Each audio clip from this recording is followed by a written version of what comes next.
If God ever watched television, we know for sure which programs he would appreciate the most. The nature programs. The ones about the stars of the cosmos, the fish of the ocean floor, the soaring condors of the high mountains. God's an animal lover. And that's a very big clue to appreciate how much more he loves us. The next section of the speeches could really be called Animal Planet. God takes Job on a tour of some of his favorite animals. We get 5 pairs of animals, and they're all wild. And they have very little to do with human beings, living out in landscapes where we don't live. So what's Job going to learn from this? Remember, he's already said in his earlier dialogues in chapter 12, he says, ask the animals. Ask the animals what? Ask the animals to confirm that God is responsible for all my woes. Well, what are the animals going to say? God says, let's look. Let's talk to 10 of them. First, a lion and a raven, chapter 38, verses 39 to 41. Can you stalk prey for a lioness and satisfy the young lion's appetites? Who provides food for the ravens when their young cry out? The implication being, these are vulnerable animals. They need help to feed, and God provides for their food. Then a wild goat and a deer, chapter 39, 1 to 4.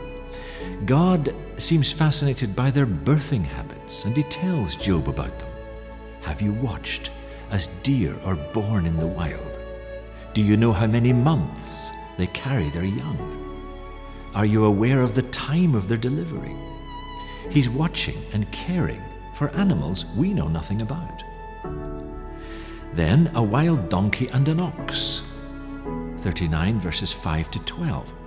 God admires their freedom to go to places other animals, and of course human beings, cannot go. Who gives the wild donkey its freedom? Will the wild ox consent to being tamed? God's given them their freedom to go adventuring. Then an ostrich and a warhorse, chapter 39, verses 13 to 25.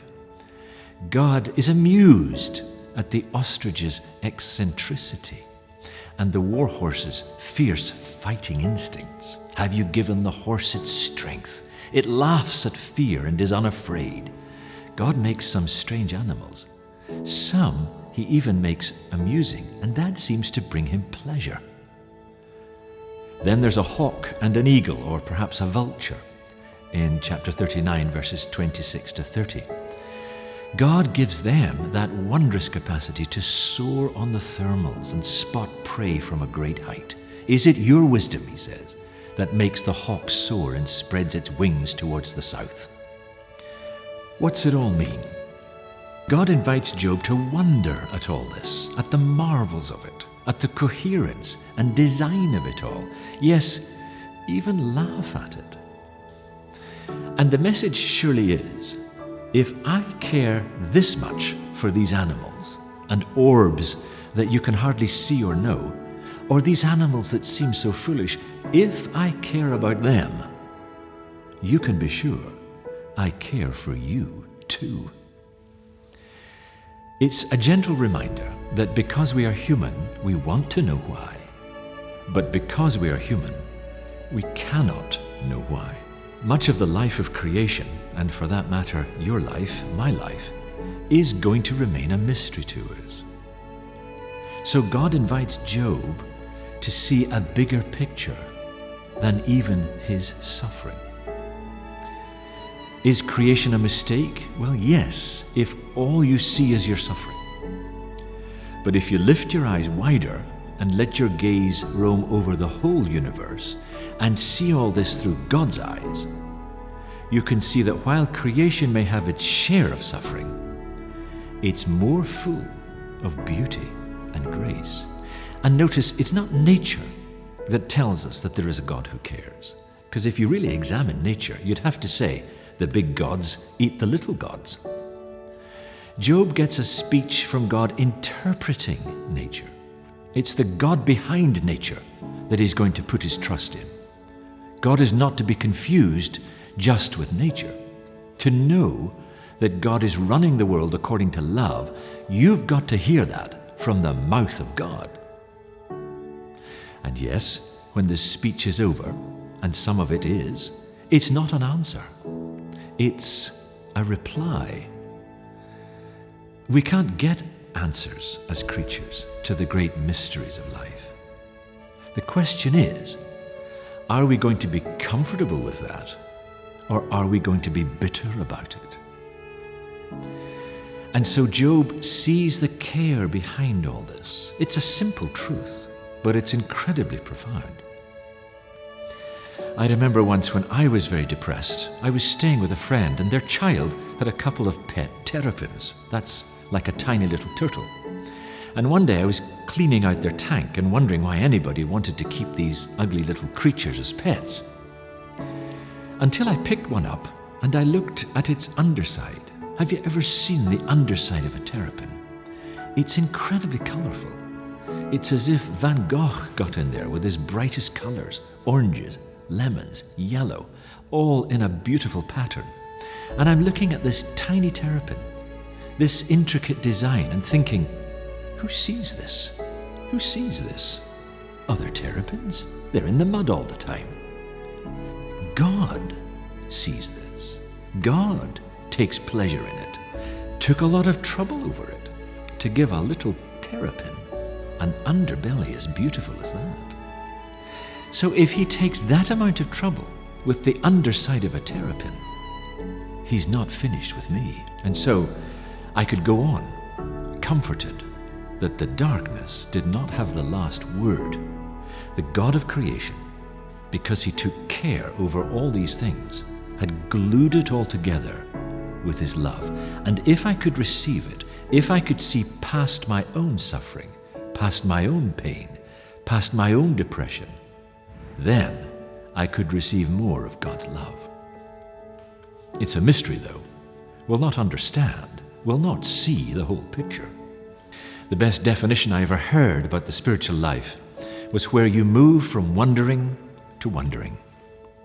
And I think what was meant is that you wonder why a lot of the time, but then you also wonder wow a lot of the time.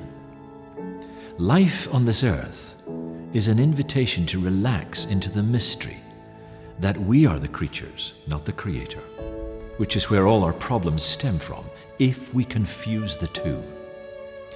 And when Job sees this, it comes as a relief. He says in chapter 42 and 6, I had heard of you with my ears, but my eyes have seen you. Therefore, I will be quiet, comforted that I am dust. The world in all its beauty and diversity is held together by the powerful love of God. Love is the way God puts it all together. Of course, realizing this is not easy to live out of in practice. Think of the harrowing story of Minhee. But for all she went through, she did get to this other side and kept her faith in a loving God. Remember one of her answers.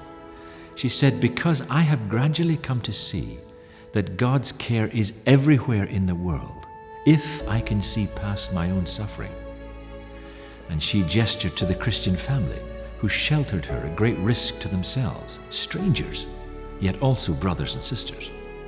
She had stumbled into the very house where those generous people lived.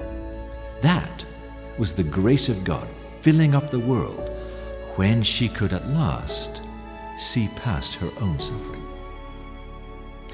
God gives us replies rather than answers to the mystery of suffering, just like he did to Job, just like he did for Minhee.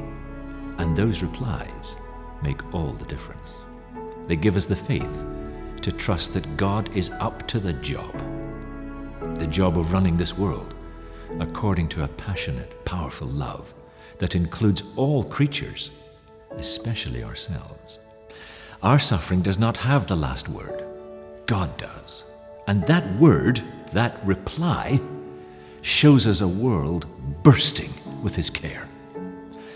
And with our eyes opened, we can see him for who he is, not just for what he gives. We can see him in the flight of the eagle, feel him in the scent of the flower, hear him in the chirp of the sparrow, fear him in the heights of the mountain, and above all, touch him in a man writhing in agony on a cross. And seeing all that will get us through despair to dignity, through doubt to destiny, through fear to faith, through blindness to sight, through darkness into the light.